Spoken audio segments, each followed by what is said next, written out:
Welcome नाज़रीन, दी Pakistan daily के साथ कमरुज़्ज़मान भट्टी आपकी खिदमत में हाज़िर है। ट्रांसपोर्टर्स जो हैं वो इस वक्त सरापा एहतजाज हैं, उनके मुतालबात को अहमियत नहीं दी जा रही। और अभी इस्मतुल्लाह खान नियाज़ी साहब जो ट्रांसपोर्टर इत्तेहाद के एक्शन कमेटी के चेयरमैन भी हैं वो हमारे साथ मौजूद हैं। नियाज़ी साहब, कल की आप कोई ज़ोरदार पहिया जाम हड़ताल करने जा रहे हैं, क्या वजह? अभी तक हुकूमत ने आपकी बात नहीं सुनी, आपने अल्टीमेटम भी दिया। जी हाँ, देखें, अगर हुकूमत ने हमारी बात सुन ली होती या ये मसला हल हो गया होता तो हम हड़ताल में क्यों जाते। तो इसलिए अभी तक कोई ऐसा मामला नहीं हुआ।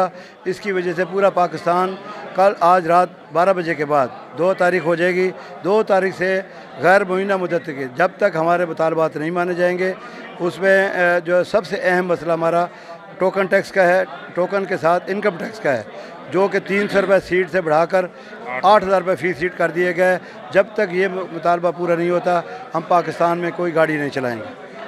अच्छा, अगर कोई मुज़ाकरात हो जाते हैं, कोई शक्ल निकलती है, तो फिर कोई इस हड़ताल को ख़त्म किया जाता है? कोई सिर्फ आपको साथ मुज़ाकरात पे हुकूमत आमादा हो जाए? नहीं, जब तक मुज़ाकरात पे बात नहीं होगी, जब तक इस काम को ख़त्म नहीं किया जाएगा, उस वक्त तक हम हड़ताल नहीं खोलेंगे। खाली वादे वईद पर नहीं बात होगी। पूरा मुकम्मल जब हमारा मामला हो जाएगा, जब ये जो है ज़रबाना टैक्स वापस ले लेंगे, तो हम सारा कारोबार फिर जारी रख देंगे। तो ये कल पूरे पाकिस्तान में होगी या सिर्फ लाहौर वगैरह? पूरा पाकिस्तान जी, इंशाल्लाह कल आप देखेंगे पूरा पाकिस्तान बंद होगा। पूरा पाकिस्तान कल पूरा पाकिस्तान बंद करेंगे। और बुनियादी इशू जो है वो 9 मुतालबात तो हैं, लेकिन बुनियादी इशू जो टोकन टेस्ट है जो 300 से बढ़ा के 8,000 रुपये तक कर दिया गया है, और इनकम टैक्स और बाकी सूरत। तो आज रात 12 बजे से एक पहिया गिर मुल्कगीर एहतजाज जो है वो किया जा रहा है।